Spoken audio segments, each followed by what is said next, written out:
live with Tao. There are two expressions and both are true. And these two expressions are positive and negative. You can choose either of the two. If you choose positive expression, then negative will seem to be untrue. But it is not. Both are complementary and both expressions are true. You can say glass is half empty or you can say glass is half full. Both are true. Of course, no expression can be totally true. That is why opposite expression is also true. Every expression is really partial. That is why opposite expression is also true. That too is also a part of it. Remember this. Whatsoever you express may be true. And the opposite is also true. When you say glass is half full, it is true. But is glass half full? This is the half story. The other part is it is half empty as well. Really, it is bound to be true because every expression is only a part.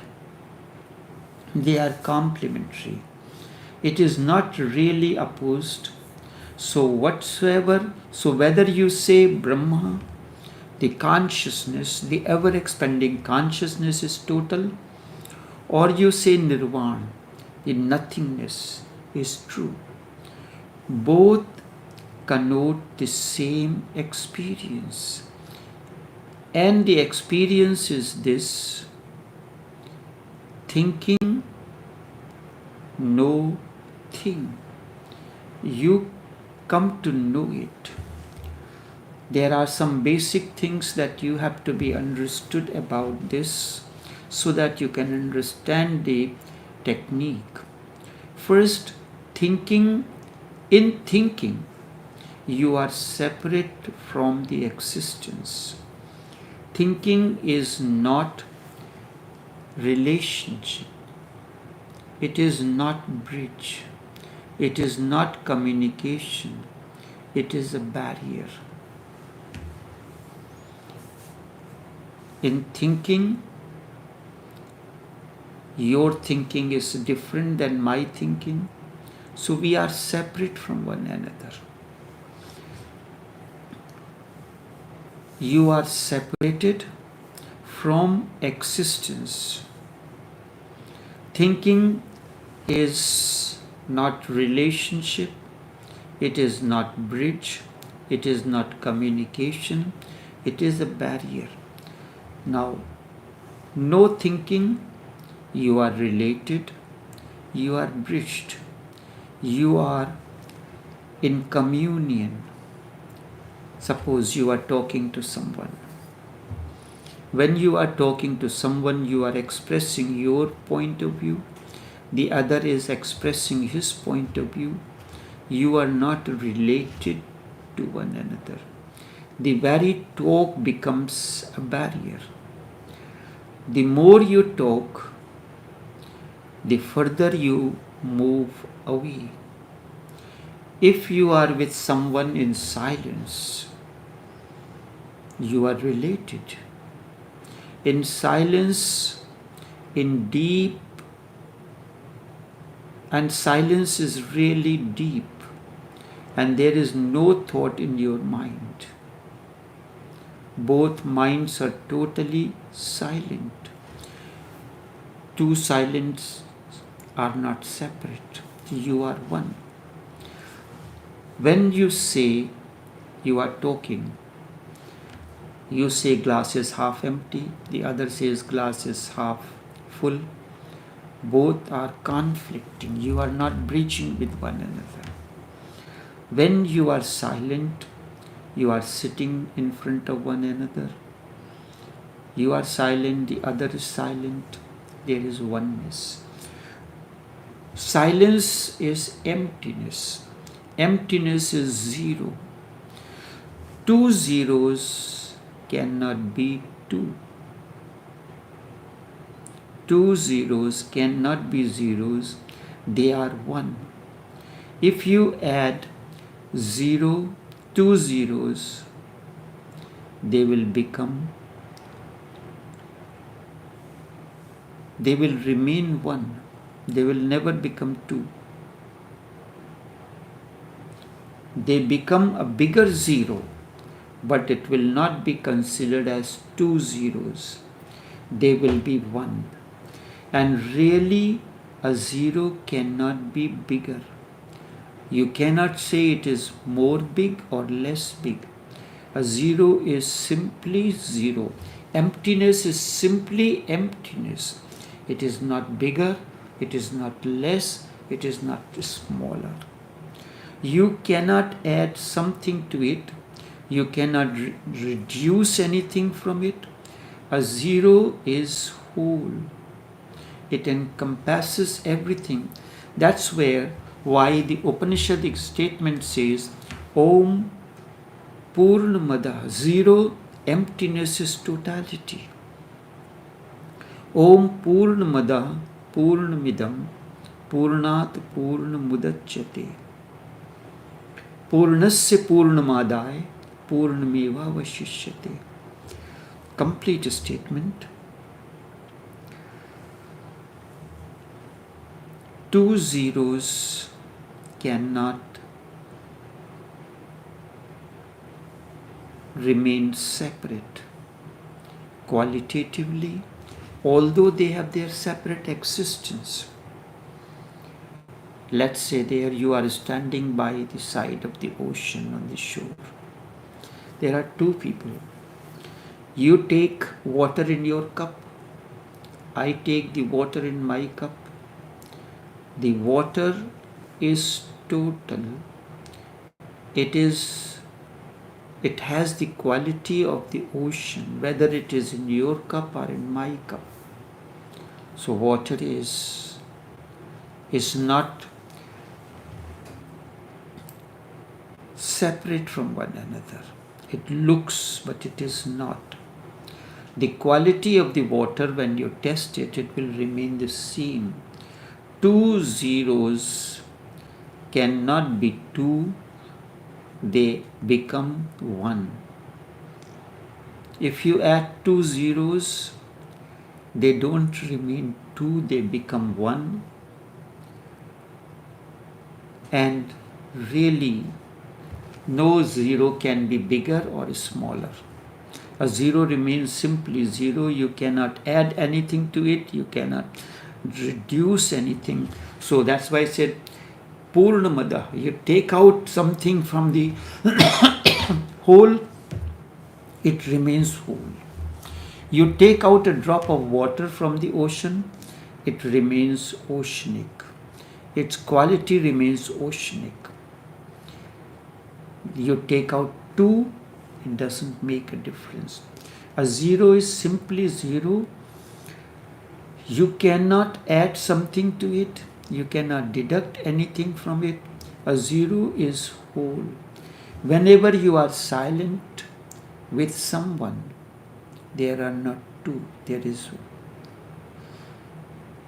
The two persons are sitting together in deep silence. Silence is one. You cannot say that there are two silences. You are silent, I am silent, sitting next to one another. Are there two silences? No, there is one silence. And silence bridges one another. There is no disturbance of whatsoever may be. When you are silent, you are one with existence. This technique says, be silent with existence. You have to practice first with yourself.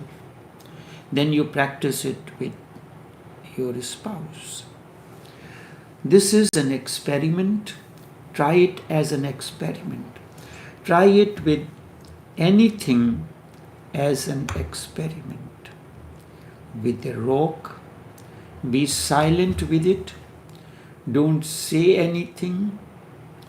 Take it in your hand and be silent. And there will be a communion. You will move deep into the rock, and the rock will move deep into you. Your secrets will be revealed to the rock, and rock will reveal its secrets to you. Two people are sitting together, silent, holding hands in one another.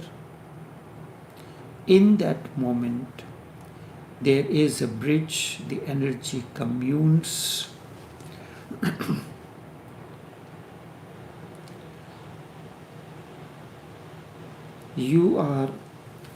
There is a communication between the two. Your silence flows into me, my silence flows into you. The two silences merge into one another, there remains silence. The rock, with rock you cannot use language. The rock does not know any language. Because you use language and you cannot relate to it. A man has lost silence completely when you are not doing anything. Then you too are silent. The mind goes on doing something or the other. Because of this constant inner dialogue, this continuous inner chattering, you cannot relate to anything. You are sitting with me, there is a dialogue going on. The moment you are with me, in commune, silent, nothing is going on in you. You are totally awake and alert. You know nothing, no thought is going on. You are going deeper into deeper. You are like in communion with existence. And when you come out of that state, it will appear that you have tasted something of the beyond. The man has lost his silence completely. When you are not doing anything, then too you are not silent. But because the mind goes on in inner chattering, because of this constant inner talk, this constant inner chattering, you are not related to anything, not even to your beloved.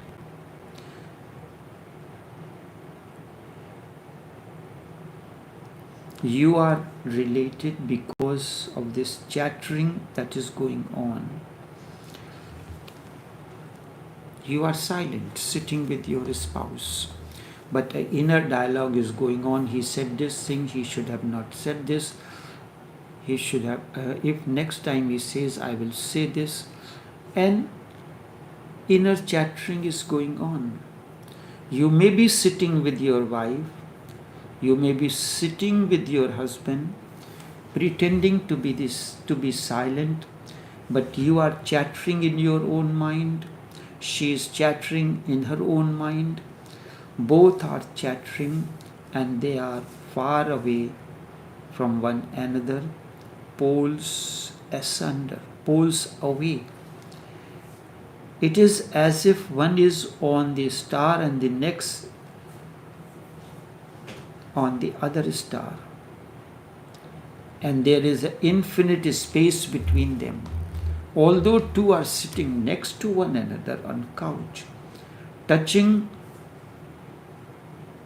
indirectly one another, feet are on the same ground. The air that is breathing is the same. Then they feel there is no intimacy and they blame one another. You don't love me. The other says the same thing. This is not the question really. Love is not possible. Love is the flower of silence. Love is inner blossoming. Love is a flower of silence. It flowers only in silence, deep silence. It is a communion between the existence, the heaven and earth, the two elements in you. It flowers only in silence because it flowers in communion. If you cannot be without thoughts, you cannot be in love. You can pretend, and then to be in prayer will be almost impossible. Not almost, will be impossible. But even if you do prayers, we chatter. To us, prayer is just chattering with God. We have become so conditioned to chattering that even if we go to the church or to the temple, we continue chattering there also. We chatter with God, we talk with God. This is absolute nonsense. God, existence, does not understand your language. Existence understands only one language, and that is the language of silence. And silence is neither Sanskrit nor Arabic nor English nor Hindi.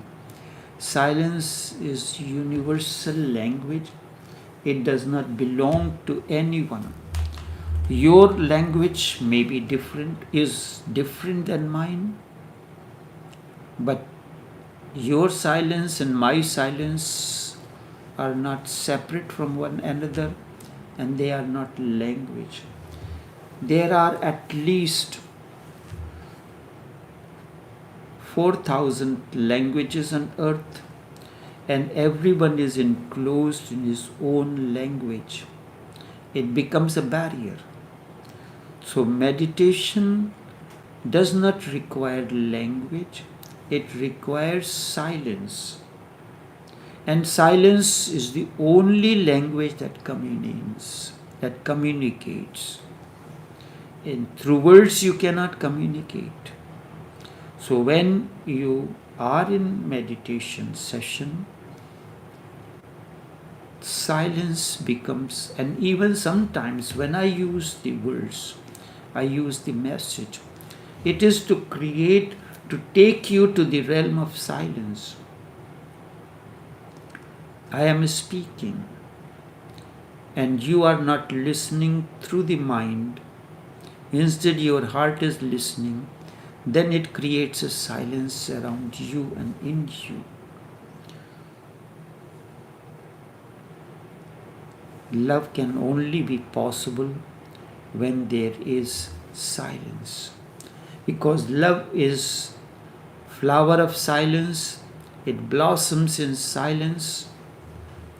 The seed opens up in silence, and its entire process is silence.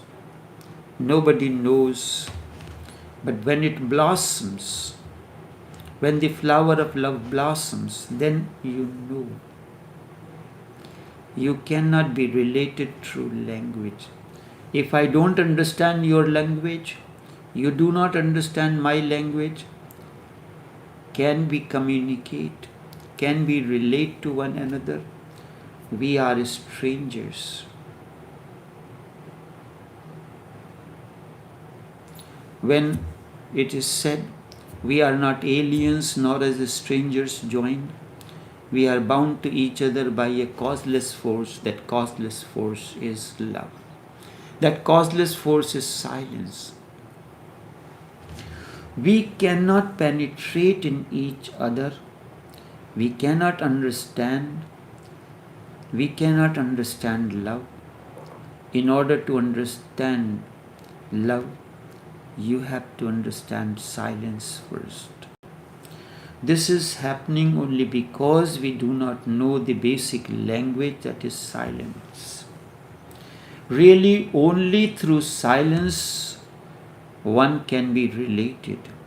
If you know the language, if you know the language is silence, then you can be related to anything. Because rock is silent, trees are silent, sky is silent, it is existential. All that is existential is silence.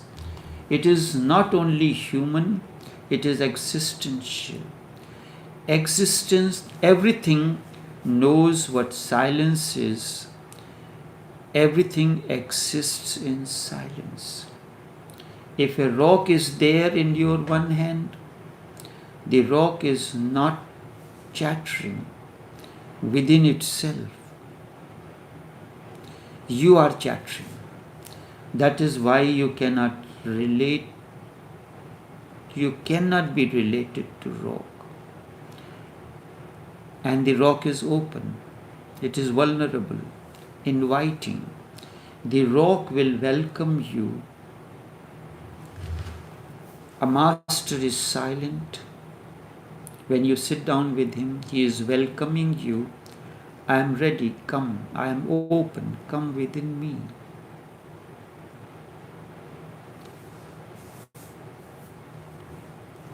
Master welcomes you because he is silence. But you are chattering, and just as rock cannot understand the chattering, that becomes the barrier.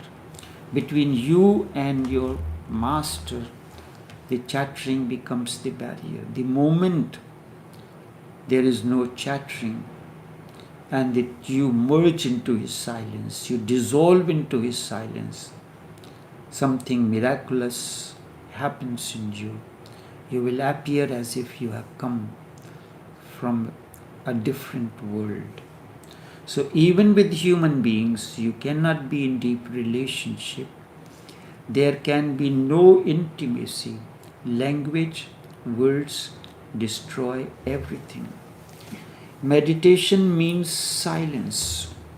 No thinking about anything, not thinking at all, just being. Meditation means just being open, ready, eager to meet, welcoming, receptive, loving, but not thinking at all. When you are in you express your desire to be in meditation or to experience something deeper. Introspect. And when you are given that opportunity, or it comes your way, are you having an inner dialogue within? Or you are welcoming, receptive, open, ready? Then infinite love will happen to you, and you will never say that no one loves you. You will never say it. You will never feel it. Now whatsoever you do, you will say this and you will feel this. You may not even say this. You may pretend that someone loves you, but deep down you know it is not. Meditation means silence, not thinking about anything, not thinking at all, just being open, ready, ready to meet, ready to dissolve, welcoming, receptive, loving, but not thinking at all. Then infinite love will happen to you. And you will never say that no one loves you.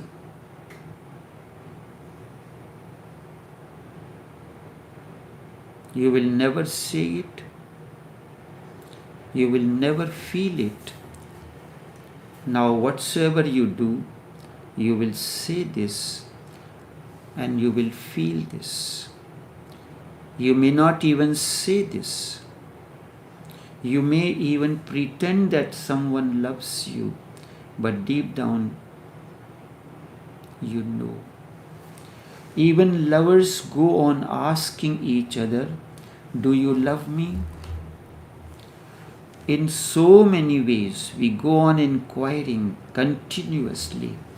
Everyone is afraid, uncertain, insecure. In many ways, they try to find out whether really the lover loves them. And they can never be certain, because the lover can say, "Yes, I love you," but it will not give a guarantee. It is not coming from deep within. How can you be at ease?